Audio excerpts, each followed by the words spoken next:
common mistake for teaching Commedia is that the art department and the drama department get really excited and they say, well, let's work together. We'll make the masks in art and we'll use them in the drama, meaning that we'll make our own Commedia masks.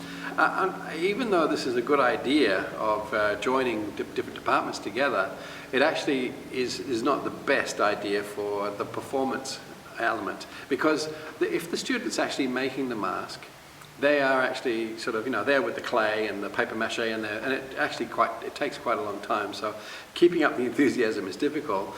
But when they actually get to put it on, after it's finished, when they put it on, they're actually wearing their creation, which actually has the opposite effect of, when you wear a mask, you're actually free of your inhibitions. One would hope that you do things from behind a mask that you wouldn't normally do. This is the common understanding of working with masks. So if a student is wearing their creation, they're actually opening up their soul. They're going, well, I made this and here I am, I'm wearing it. This is a reflection of me. So it actually has the opposite effect. If you actually had some students who made the masks and then gave them to the drama department, maybe this might be different, because the wearer takes no responsibility for what the mask looks like or what the artist actually decided to do.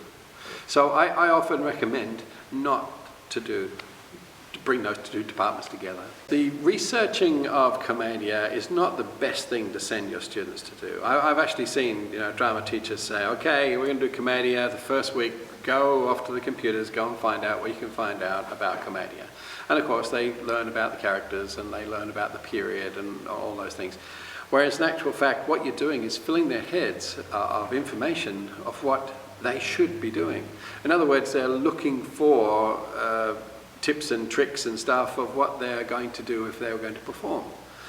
I'd say that this actually fills their mind with things that they don't need to know at this stage.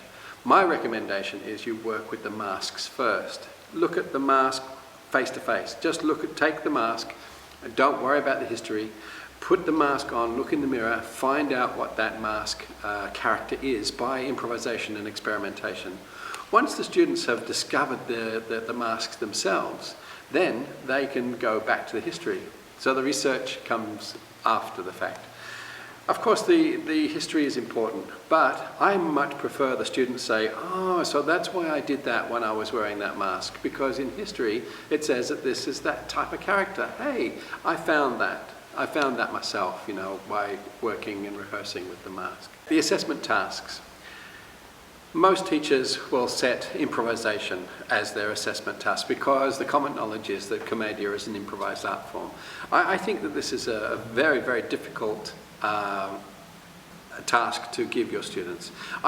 Even I myself, now with the experienced actors that I've been working with for 6 or so more years, I would find it very difficult if I was to give them an assessment task of saying, okay, pull a theme out of a hat and go away and rehearse for 5 minutes, come back and perform it. This takes a lifetime of experience to be able to pull this off successfully.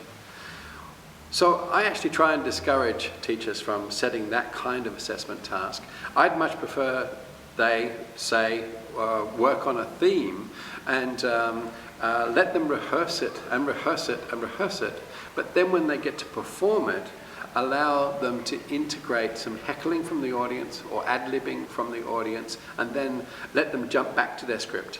And then maybe back to ad-libbing with the audience. So the improvisation only takes place during their performance in relationship with their audience, their live audience. This is where Commedia really excels.